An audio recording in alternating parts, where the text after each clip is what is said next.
nyo, tapos nakulong. Nakulong mga kababayan. Ngayon, ginamit yung podium na yan, or yung ewan, basta logo whatsoever. Kasi baka mamaya sabihin, marami naman ganyan si Kibuloy, hindi naman yan yung ginamit ni Kibuloy. Sige, pagpalagay natin lang yung logo.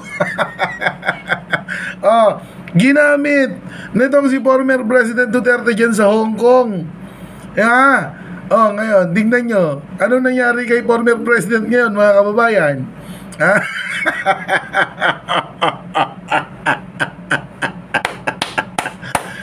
Netherlands is waving, di ba? Hello, ICC.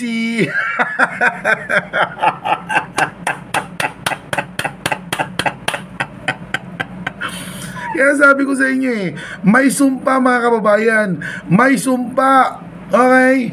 Yang ginagamit nila ngayon, na kung ano man yan. Kaya, naku, kung sino man ang susunod dyan, please lang, huwag nyo nang gamitin yan. Baka kayo na masunod dyan.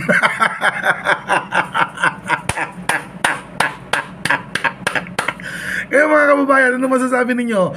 Comment down below and please follow, like, and share for more. Peace out.